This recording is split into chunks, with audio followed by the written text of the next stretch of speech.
மக்கள் வணக்கம். மீண்டும் இந்த ஆலயம் நிகழ்ச்சிக்கு உங்கள் அனைவரையும் வரவேற்பதில் மிக்க மகிழ்ச்சி. ஆணவத்திலிருந்து விடுபட்டு இறைவனை அடைவதற்காகவே உயிர்கள் பிறக்கின்றன. ஆன்மாக்கள் இறைவனை அடைய பல வழிகள் உள்ளன. இக்கலியுகத்தில் மிக எளிய வழி இறைவனை வலம் வருதலே ஆகும். இறைவன் புகழ்பாக்களை பாடுவதே ஆகும். அந்த வகையில் ஆலயமும் திருப்புகழும் இடம்பெறும் இதோ இந்த ஆலயம் நிகழ்ச்சி உங்களுக்காக.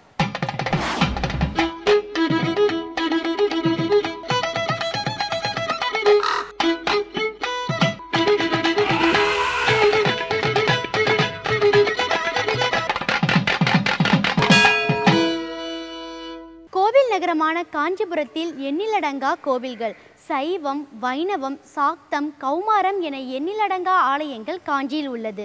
காஞ்சி சான்றோர்கள் நாடே என்பார்கள். இப்பெயர் பெற்ற காஞ்சியின் அருகில் மதுரமங்கலம் என்னும் கிராமத்தில் உள்ள வைகுண்ட பெருமாள் சுவாமி திருக்கோவிலையே இன்றைய ஆலயம் நிகழ்ச்சியில் நாம் காண இருக்கிறோம்.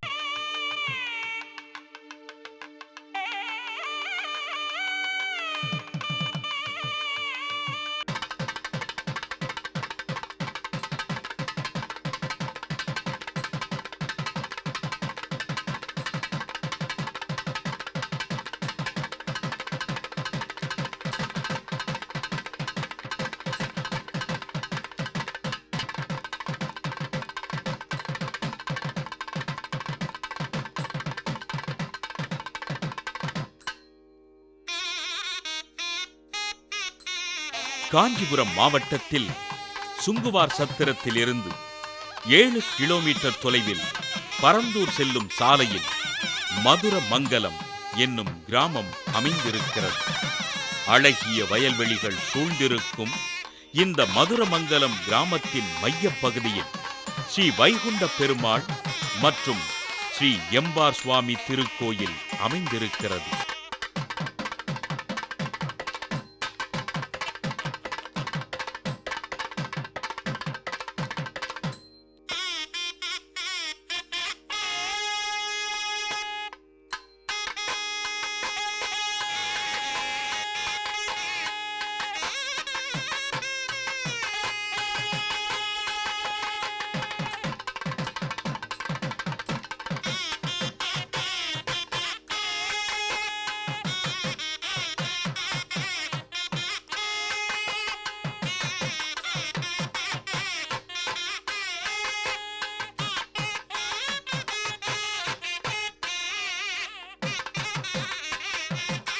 மதுரமங்கலம் ஸ்ரீ எம்பெருமானார் ஜீயர் மடத்தின் மூலமாக பராமரிக்கப்பட்டு வரும் இத்திருக்கோயிலின் 9ஆம் நாள் உற்சவத்தின் போது சுவாமி மடத்திற்கு எழுந்தருளும் திருவிழா இன்றும் சிறப்பாக நடைபெற்று வருகிறது.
மதுரமங்கலம் வைகுண்ட பெருமாள் எம்பார் சுவாமிக்கு அர்ச்சாவதார மூர்த்தியாக அருள்பாலிக்கும் இத்திருக்கோவிலுக்கு வந்து சென்றாலே வாழ்வில் வளம் பெருகும் என்று தலபுராணம் கூறுகிறது. எம்பார் சுவாமியின் அவதார திருத்தலம் என்பதால் வைணவர்களால் பெரிதும் போற்றப்படுகிறது இந்த திருத்தலம்.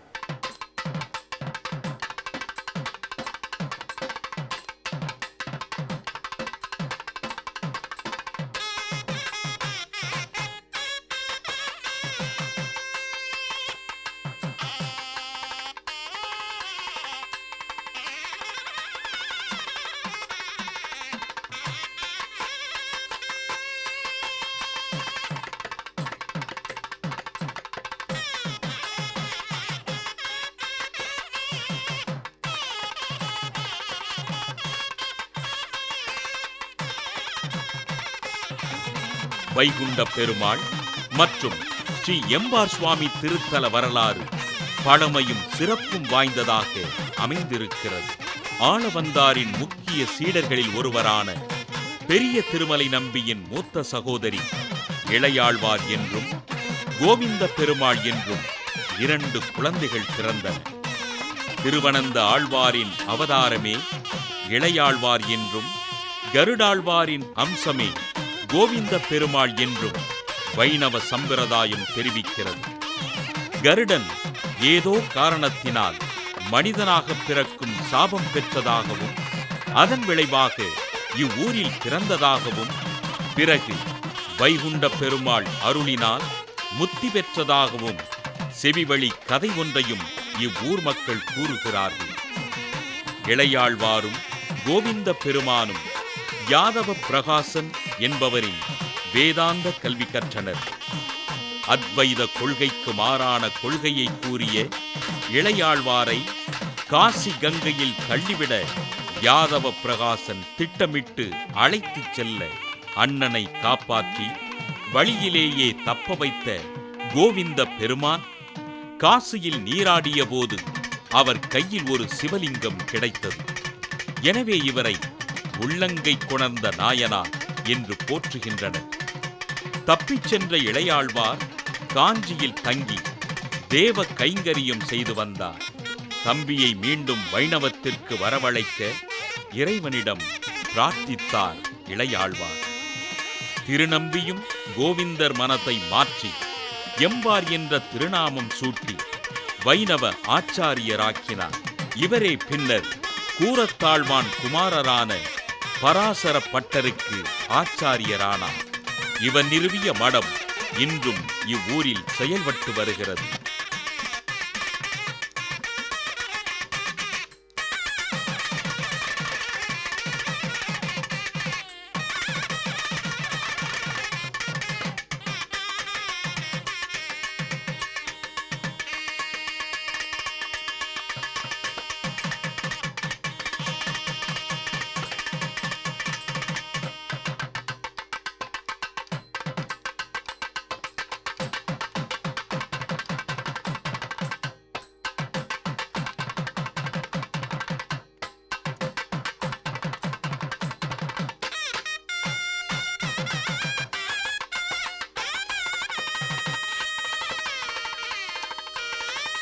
இத்தலத்திற்கு எழுந்தளிக்கும் பெருமாள் திருநாமம் வைகுண்டநாத பெருமாள் ஸ்ரீதேவி பூதேவி காட்சியளிக்கிறார்.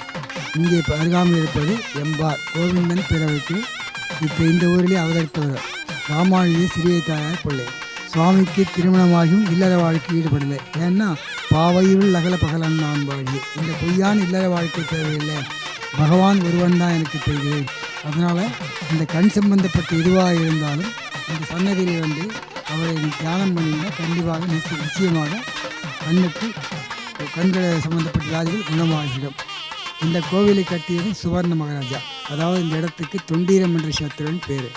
ஏன் கட்டினோம் அப்படின்னா சப்தரிஷிகளும் தன்னுடைய பாவங்களை போக்குவதற்காக சோழங்கிபுரத்தில் எழுந்திருக்கக்கூடிய நரசிம்மரை தரிசிக்க போகும்போது அங்கே யோகத்தில் இருக்கிறார் நரசிம்மர்.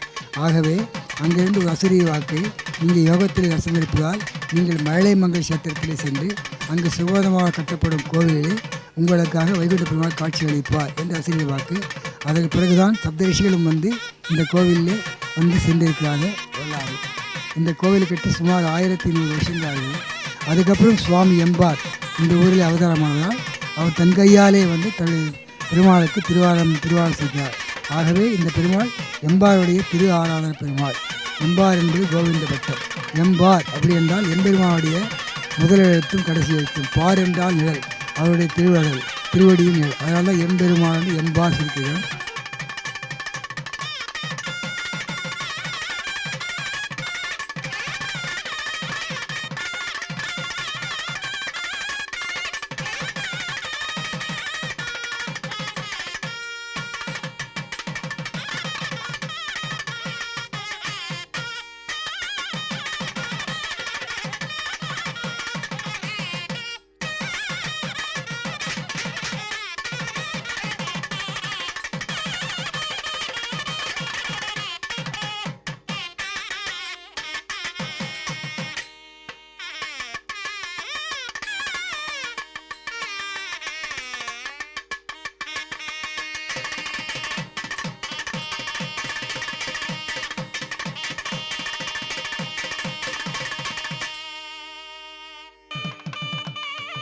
எம்பாருக்கு காட்சி கொடுத்த வைகுண்ட பெருமாள் எழுந்தருளியிருக்கும் இந்த திருக்கோயிலுக்கு இன்றும் வைணவ பக்தர்கள் பெருமளவில் வந்து எம்பெருமானை சேவித்துச் செல்கின்றனர்.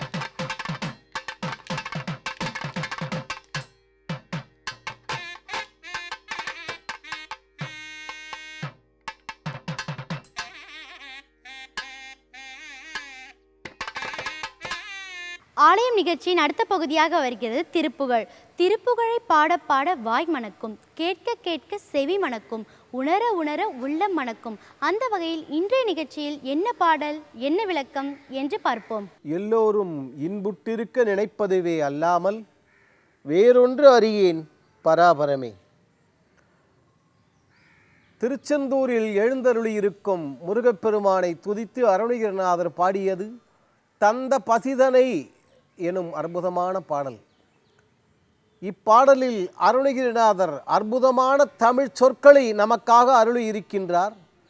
அந்த அரும் தமிழ் சொற்கள் இன்று நமக்கு தெரியாதவை என்று சொல்லி பார்த்தோம். இந்த பாடலில் அருணகிரிநாத சுவாமிகள் வேண்டுகோள் விடுத்திருக்கின்றார். பாடலில் அம்பிகையை பற்றி அவர் சொல்லுகின்றார். சிந்து பயம் என்று சொன்னார் ஏன் என்பதை சென்ற நிகழ்ச்சியில் பார்த்தோம். அதன் தொடர்ச்சியாக இப்பொழுது பாடலை பார்த்துவிட்டு விளக்கத்தை பார்ப்போம். தந்த பசிதனை அறிந்து மூலையமுது தந்து முதுகு தடவிய தாயார் தம்பி பணிவிடை செய் தொண்டர், தம்பி பணிவிடை செய் தொண்டர் பிரியம் உள தங்கை மருகர் உயிர் எனவே சார். மைந்தர் மனைவியர் கடும்பு கடன் உதவு, மைந்தர் மனைவியர் கடும்பு கடன் உதவு வந்தவர் இசை மொழி பகற்கேட. மைந்தர் மனைவியர் கடும்பு கடல் உதவு வந்தவர் இசை மொழி பகற்கேடாய். வந்து தலை நவிர விழுது தரை புக மயங்க ஒரு மகிட மிசையேறி அந்தகனும் என்னை அடர்ந்து வருகையினில் அஞ்சல் என வலிய மயில் மேல் நீ. அந்த மரலியோடு உகந்த மனிதன் நமது அன்பன் என மொழிய வருவாயே. சிந்தை மகிழும் மலை மங்கை நகிலினைகள் சிந்து பயமையிலும் மயில் வீரா. திங்களரவு நதி தோன்று சடிலர் அருள் செந்தில் நகரில் ஊரை பெருமாளே. பாடலை நிறுத்தி நிதானமாகவே நாம் பார்த்திருக்கின்றோம். இப்பாடலில் அந்தகனம் என்னை அடர்ந்து வருகையில் அஞ்சேல் அஞ்சேல்னு சொல்லிக்கொண்டு வர வேண்டுமாம்.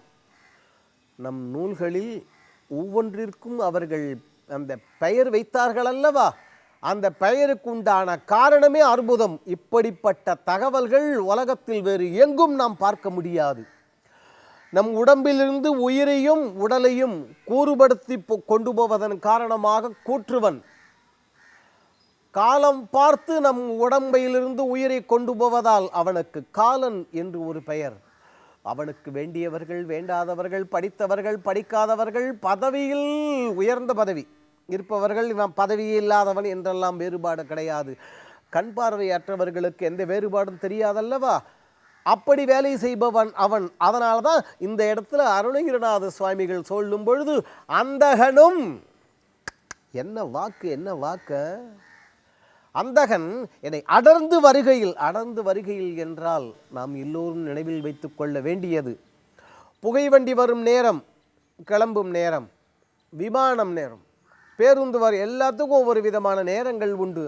ஆனால் யார் யாரிடம் என்று அவன் வருவான் என்று யாருக்கும் தெரியாத ஐயா. நெருணல் உளன் ஒருவன் இன்று இல்லை என்னும் பெருமை உடைத்து இவ்வுலகு, வள்ளுவர் வாக்கல்லவா அது. அப்படிப்பட்ட அந்தகன், கண்கள் இல்லாதவன், அவன் பாட்டில் வருவான். அடர்ந்து வருகையில் அஞ்சேல் என்று, அதாவது முதலில் உன் வார்த்தை எனக்கு தைரியத்தை அளிக்க வேண்டும். அஞ்சேல் என்று வலிய மயில் மேல் நீ. அப்ப அந்த யமனிடம் என்ன சொல்ல வேண்டுமா முருகப்பெருமான்? இவன் உகந்தவன், நீ உகந்தவனை பிடிக்க வந்திருக்கிறாய் அல்லவா? அவன் உகந்தவன் நமக்கு, அவன் எனக்கு உகந்தவன், அவனுக்கு உகந்தவன் நான். அப்ப அருணகிரிநாதர் முருகப்பெருமானு எந்த அளவு இருந்திருக்கணும்? எந்த வேளையும் கந்த வேளை தொழுதவர் அல்லவா அவர். உகந்து மனிதன், அந்த மனிதன் போற்றுக்கிறது மிகவும் முக்கியம். இன்று பல பேர் நாம் மனிதர்களாக இருப்பதில்லை. இதில் நம்மில் சில பேரே சொல்லுவோம், இங்க பாரு அவ்வளோதான் சொல்லுவேன் நான், அப்புறம் மனுஷனாவே இருக்க மாட்டேன். இப்போ இவ்வளவு நாள் மட்டும் நீ மனுஷனாவா இருந்த போயா அப்படின்ட்டு போயிடுவாங்க. புரிகின்றதா? இவன் உகந்தவன் எனக்கு, மனிதன், அது மட்டுமல்ல நமது அன்பன் இவன் என்று மொழிய வருவாயே முருகப்பெருமானே என்று அங்கே முருகப்பெருமானிடம் வேண்டுகோள் விடுக்கின்றார். இந்த வேண்டுகோளை வைத்தார் அவர். அதாவது முருகப்பெருமான் அஞ்சேல் என்று நமக்கு அபயம் தர வேண்டுமாம். வலிய, அதாவது அந்த நேரத்தில் என்னால் உன்னை நினைக்க முடியாதோ, அப்போதைக்கு இப்போதே சொல்லி வைத்தேன் அரங்கத்து அரவணை பள்ளியானேன்னு ஆழ்வார்கள் சொன்னார்கள் அல்லவா? அப்படி மயில் மேல் வந்து அருள வேண்டுமாம், அஞ்சேல் என்று சொல்ல வேண்டுமாம். இவன் எனக்கு உகந்தவன், உத்தமமான மனிதன், நமது அன்பன் என்று முருகப்பெருமான் நமக்காக நமனிடம் வாதாட வேண்டுமாம். அப்படிப்பட்ட அந்த ஆறுமுக வள்ளல் நம் எல்லோருடைய உள்ளங்களிலும் இல்லங்களிலும் எழுந்தருளி எல்லா விதமான மங்களங்களையும் அருள வேண்டுவோம். பாடலின் அடுத்த பகுதியில் இப்பாடலில் உள்ள அற்புதமான தமிழ் அருஞ்சொற்கள் வெளிப்படும். சரி நேர்களே, இன்றைய ஆலயம் நிகழ்ச்சி உங்களை சந்தோஷப்படுத்தி இருக்கும், பரவசப்படுத்தி இருக்கும் மற்றும் புதிய செய்திகளை உங்கள் முன் வைத்திருக்கும் என்று நம்புகிறோம். இந்நிகழ்ச்சி குறித்த உங்கள் கருத்துக்களை எங்களுக்கு தெரியப்படுத்துங்கள். மீண்டும் வேறொரு ஆலயம் நிகழ்ச்சியில் உங்களை சந்திக்கும் வரை உங்களிடமிருந்து விடைபெறுவது சரண்யா. நன்றி, வணக்கம்.